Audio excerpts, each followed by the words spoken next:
نشریات پیر کو میرے محترم دوستوں اور بھائیوں، اللہ کے پیارے نبی آمنہ کے لال محبوب کبریا سیدنا محمد مصطفیٰ کریم صلی اللہ علیہ وسلم نے اس مہینے کے فضائل بیان فرمائے، اس مہینے کی برکتیں بیان فرمائیں، رحمتیں بیان فرمائیں کہ یہ مہینہ بڑا مبارک مہینہ ہے رمضان کا۔ فرمایا اذا كانت اول لیلۃ من رمضان صفدت الشیاطین ومردت الجن، جب رمضان کی پہلی رات آتی ہے اللہ سبحانہ و تعالی شیاطین کو قید کراتے ہیں۔ یہ جو سرکش شیاطین ہوتے ہیں ان کو قید کر دیا جاتا ہے تاکہ اس امت کے اعمال میں رخنہ نہ ڈال سکیں۔ ایک سوال پیدا ہوتا ہے، جب شیطان قید میں ہوتے ہیں تو پھر بھی لوگ لڑائیاں کرتے ہیں، فتنے فساد کرتے ہیں، کیوں کرتے ہیں؟ اصل میں انسان کے دو دشمن ہیں، ایک ہے شیطان، دوسرا ہے نفس۔ نفس تو ہمارے ساتھ ہے، ایک دشمن چلا جاتا ہے، کم سے کم برائی کی جو پہلے ایک پاور اور طاقت تھی اس میں کمی آ جاتی ہے۔ تو نفس کا اصلاح اللہ والوں سے بندہ کرا لے وے، تزکیہ نفس جس کو کہتے ہیں،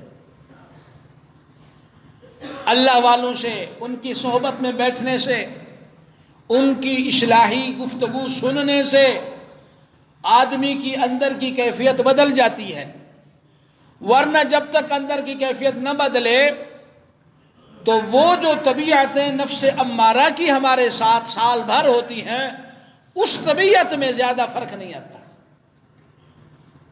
تو کوشش کریں کہ اللہ والوں کو ان سے وقت لیں، ان سے اپنا تزکیہ نفس کرائیں، ان کے ہاتھ پر بیعت ہو جائیں، وہ پھر آپ سے آپ کا اصلاح کراتے ہیں۔ وہ کیا کہیں گے کہ بھائی یہ جھوٹ نہ بولنے پر ایک ہفتہ مشق کر کے مجھے بتاؤ۔ جھوٹ نہیں بولنا ہے، جھوٹ کا آپ کو پتہ ہے نا، اللہ کے پیارے نبی صلی اللہ علیہ وسلم کی حدیث کا مفہوم ہے مومن بزدل ہو سکتا ہے، مومن بخیل بھی ہو سکتا ہے، لیکن مومن جھوٹ نہیں بول سکتا۔ یعنی جھوٹ بولنا یہ ایمان کے خلاف ہے، صفت ایمان کے خلاف ہے۔ اب ایک ہفتہ آپ مشق کرتے ہیں، پھر آپ اپنے اس شیخ کو بتاتے ہیں کہ میں نے اس ہفتے میں الحمدللہ کوئی جھوٹ نہیں بولا۔ اب وہ مطمئن ہو جاتا ہے تو پھر اگلا سبق آپ کو دیتا ہے، ورنہ کہتا ہے ایک ہفتے مزید مشق کر کے مجھے بتاؤ۔ اب آدمی کو جھوٹ سے اتنا خوف ہوتا ہے، جھوٹ بولنے سے، جیسے سانپ اور بچھو سے ہوتا ہے۔ پھر وہ کہتا ہے اب دیکھو یہ غیبت کے نقصانات ہیں، غیبت اب نہیں کرنی، ایک ہفتہ مشق کر کے مجھے بتاؤ تم نے کتنے لوگوں کی غیبت کی ہے۔ اب جو ہماری محفلیں جمتی غیبت کے اوپر ہیں تو بڑا قربانی مانگتا ہے، تو یہ آدمی کوشش کرتا ہے کہ برے ماحول سے دور رہنے کی، کہ بھئی وہاں جاؤں گا تو جھوٹ بولنے کا بھی خدشہ ہے اور غیبت یا تو کروں گا یا سنوں گا۔ گناہ میں دونوں برابر ہیں، جو غیبت کہتا ہے یا غیبت سنتا ہے دونوں برابر ہیں، سننا بھی نہیں چاہیے۔ وہاں سے بندہ اٹھ کے چلا جائے جہاں غیبتیں کی جاتی ہیں۔ اور آج کل کی مجلسیں، محفلیں، کچہریاں سوائے چند ایک کے من نہیں کہتا، ورنہ اکثر میں غیبت کی بیماری ہے۔ اور اللہ کے پیارے نبی صلی اللہ علیہ وسلم نے فرمایا الغیبت اشد من الزنا، غیبت زنا سے بھی سخت ہے۔ زنا والا آدمی تو یہ کہتا ہے نا میں نے غلط کیا ہے، معافی مانگتا ہے، اللہ سے توبہ کرتا ہے، یہ تو اپنی غلطی تصور ہی نہیں کرتا کہ میں نے کوئی غلط کام کیا ہے۔ فرمایا غیبت کرنا ایسے ہے جیسے اپنے مسلمان بھائی کا گوشت کھانا. کون پسند کرتا ہے اپنے بھائی کے گوشت کھانے کو؟ تو یہ کھا رہا ہوتا ہے بیچارہ. ایک مرتبہ دو خواتین روزے کی حالت میں تھیں، انہیں بہت پیاس لگا، بھوک لگا، پیاس لگا، مرنے کے قریب ہو گئیں. لوگوں نے آ کے عرض کیا یا رسول اللہ صلی اللہ علیہ وسلم اب کیا کریں، یہ روزہ توڑیں کیا کریں؟ یہ تو بہت انہیں بھوک اور پیاس نے ان کو تنگ کر رکھا ہے، موت کے جان بلب ہو رہے ہیں. آپ نے فرمایا یہ برتن لے جاؤ، ان سے کہو اس میں الٹی کریں، قے کریں. صحابہ کرام نے وہ برتن ان خواتین کے حوالے کیا. انہوں نے جب اس میں قے کی تو گوشت کی بوٹیاں نکل آئیں. فرمایا انہوں نے غیبت کی ہے، اور جو غیبت کرتا ہے اس پہ روزہ بھی تنگ اسے کرتا ہے، سخت ہو جاتا ہے اس کا روزہ. جو جھوٹ نہ بولے، غیبت نہ کرے، اس کو روزہ لگتا نہیں ہے بلکہ اس کا روزہ بن جاتا ہے. جو غیبتیں کرتے ہیں، جھوٹ بولتے ہیں، وہ آرام والے روزے بھی ان کو بے سکون بناتے ہیں. بڑے تنگ کر رہے ہیں روزے، بڑے تنگ کر رہے ہیں، یہ تراویح بڑا ہمیں تنگ کر رہا ہے. پہلی رات تو لوگ بڑی خوشی میں تراویح میں آ جاتے ہیں، دوسری رات پھر تھوڑی سی تعداد کم ہو جاتی ہے، آخر میں پھر جب چند لوگ رہ جاتے ہیں صوفی صافی لوگ. اس لیے فرمایا یہ بڑے بڑے شیاطین قید کیے جاتے ہیں. وَغُلِّقَتْ أَبْوَابُ النَّارِ، جہنم کے دروازے بند کر دیے جاتے ہیں رمضان کی برکت سے. اس وقت جہنم کے تمام گیٹ، جو بڑے 7 دروازے ہیں، 7 ہیں، وہ سارے بند پڑے ہیں. جو سال 11 مہینے ان کے گیٹ کھلے ہوتے تھے، اس مہینے کی آمد سے اللہ نے ان کے دروازے بند کرا دیے. سبحان. فَلَمْ يُفْتَحُ مِنْهَا بَابٌ، کوئی ایک دروازہ اس پورے مہینے میں نہیں کھولا جاتا، بس سارے بند ہیں. وَفُتِحَتْ أَبْوَابُ الْجَنَّةِ فَلَمْ يُغْلَقْ مِنْهَا بَابٌ، فرمایا اس مہینے میں جنت کے 8 دروازے کھلوا دیے جاتے ہیں، پورے مہینے میں کسی ایک دروازے کو بھی بند نہیں کیا جاتا، 8 دروازے کھلے ہیں. وَيُنَادِي مُنَادٍ یا باغی الخیر اقبل ویا باغی الشر اقصر وللہ عتقاء من النار وذلك كل لیلہ، رواہ الترمذی. فرمایا ہر رات ایک اعلان کرنے والا اعلان کرتا ہے رمضان کے مہینے میں، او خیر کے متلاشی لوگو، آؤ قدم بڑھاؤ، آگے آ جاؤ، اب تو خیر ہی خیر ہے.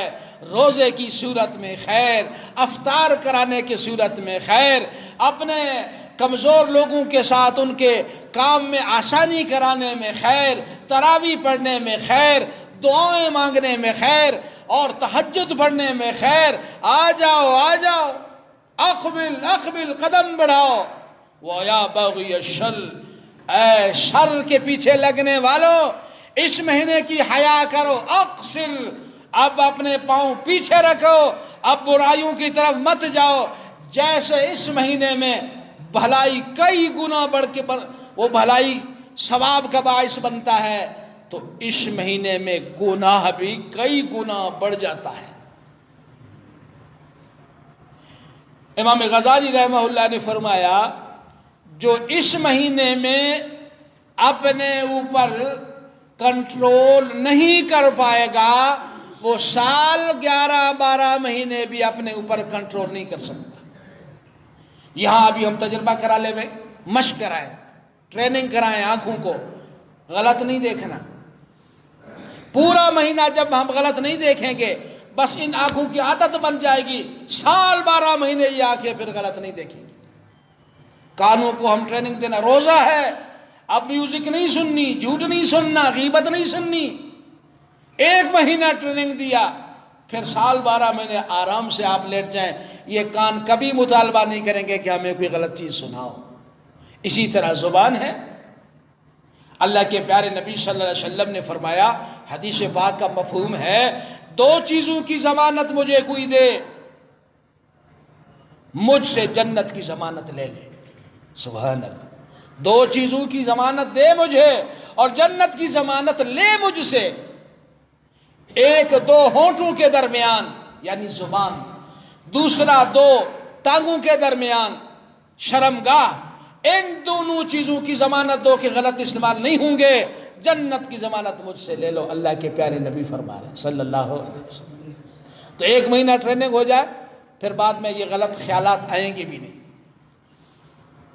ہم نے یہ سمجھ رکھا ہے روزے کا معنی یہ ہے صبح صادق سے لے کر مغرب تک کھانا پینا نہیں ہے، باقی جھوٹ ہے، فراڈ ہے، دھوکہ ہے، رشوت ہے، باقی کسی چیز کا روزہ نہیں ہے۔ یہ روزہ نہیں ہوتا۔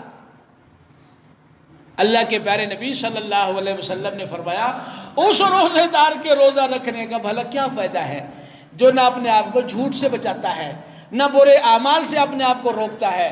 اس کی مثال تو اس جانور کی ہے جس کو صبح صادق کے وقت منہ باندھ لو، شام کو کھول دو۔ اس بیچارے نے بھی جانوروں کی طرح کیا ہے، جھوٹ اسی طرح بولتا ہے، غلط نظری بد نظری ویسے ہی کرتا ہے، غیبتیں ویسے کرتا پھرتا ہے، لوگوں کی حق ویسے ہی مارتا پھر رہا ہے، اور گواہی دینے میں جھوٹ بولتا ہے، فیصلہ کرانے میں جھوٹ بولتا ہے۔ یہ کیا تم نے ایمانداری کا بات کی ہے؟ من لم یدع قول الزور والعمل بہ، جس کو جھوٹی باتوں سے جس نے اپنے زبان کو نہ روکا ہو، غلط حرکات سے اپنے آپ کو نہ روکا ہو، اس کے روزہ رکھنے کا سوائے بھوکا پیاسا رہنے کا اور کوئی فائدہ نہیں۔